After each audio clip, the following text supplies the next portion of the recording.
हाल ही में इसरो ने Chandrayaan-3 mission successfully चंद्रमा के दक्षिणी ध्रुव पर उतार दिया है।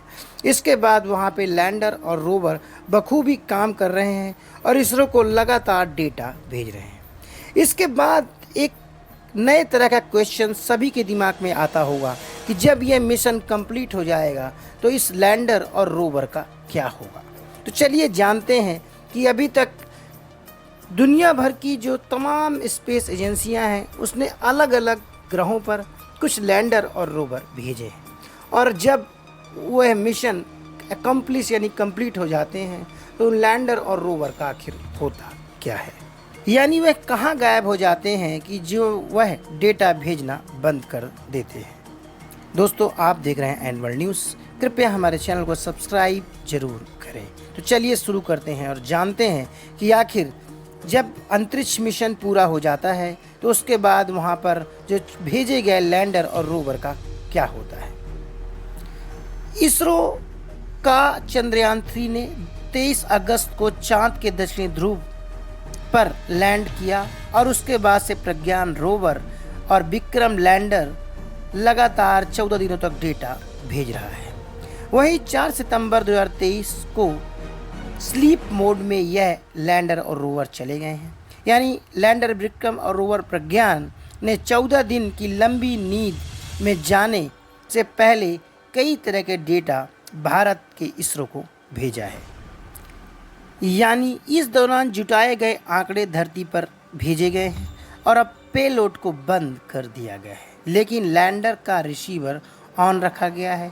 इसरो ने यह भी बताया है कि सौर ऊर्जा खत्म होने और बैटरी से ऊर्जा मिलना बंद होने पर लैंडर विक्रम और रोवर प्रज्ञान के पास निष्क्रिय अवस्था में ही रहेगा।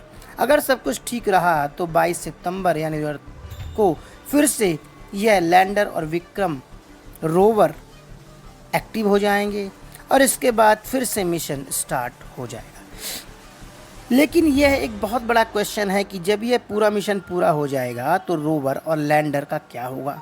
क्या ये चांद पर ही रहेंगे या दोनों धरती पर वापस आ जाएंगे। दोस्तों, आपको बता दें कि इसरो ही नहीं, अमेरिका की नासा समेत दुनिया भर की अंतरिक्ष एजेंसियां किसी भी दूसरे ग्रह की जानकारियां जुटाने के लिए मिशन भेजते हैं और वहां पर भेजे गए लैंडर और रोवर पर निर्भर रहती हैं। लेकिन क्या आप जानते हैं कि जब मिशन पूरा हो जाता है तो ये लैंडर और रोवर कहाँ गायब हो जाते हैं। इस पर नासा ने कहा कि किसी भी लैंडर और रोवर को धरती पर वापस नहीं लाया जाता है।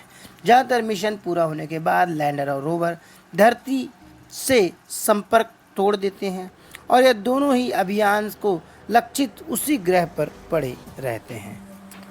इस बात पर इसरो ने भी स्पष्ट कर दिया है कि प्रज्ञान और विक्रम को धरती पर वापस नहीं लाया जाएगा। दोनों अपनी आखिरी समय तक चांद से डेटा भेजते रहेंगे। अंत में संपर्क टूटने के बाद दोनों चांद पर ही रहेंगे। इनका कोई भी हिस्सा धरती पर नहीं लाया जा सकेगा। आपको बता दें कि चंद्रयान-2 का मलबा चांद पर जस का तस बना हुआ है। दोस्तों, आपको बता दें कि इसरो के चंद्रयान-3 का कुल वजन करीब 3900 किलोग्राम है। वही प्रोपल्शन मॉड्यूल का वजन 2148 किलोग्राम और लैंडर मॉड्यूल का वजन 1752 किलोग्राम, यानी इतना वजनी जो मलबा है वह चंद्रमा की धरती पर ही रहेगा। और इस पर नासा ने भी इस बात को कहा है कि कोई भी मिशन पूरा होने के बाद लैंडर और रोवर ना तो नष्ट होते हैं और ना ही लापता होते हैं। ये संपर्क की अपनी आखिरी जगह पर ही पड़े रहते हैं। वहीं अगर चांद की बात की जाए तो धरती के इस उपग्रह का कोई वायुमंडल नहीं है। ऐसे में चंद्रमा पर छोड़ी गई कोई भी चीज़ सदियों तक जस का तस वहीं बनी रह सकती है। वहीं आपको बता दें कि चांद पर पहली बार जो इंसान गए थे उनके कदमों के निशान करीब 54 साल से जस का तस बने हुए हैं और नासा ने इसका एक वीडियो भी हाल ही में जारी किया था। दोस्तों, आपको पता चल गया होगा कि जब भी कोई यान, अंतरिक्ष यान, लैंडर या रोवर किसी दूसरे ग्रह पर छोड़ा जाता है और जब उसका मिशन पूरा हो जाता है, संपर्क टूटने के बाद उसका क्या होता है। दोस्तों, अब हमें याद दीजिए। नमस्कार।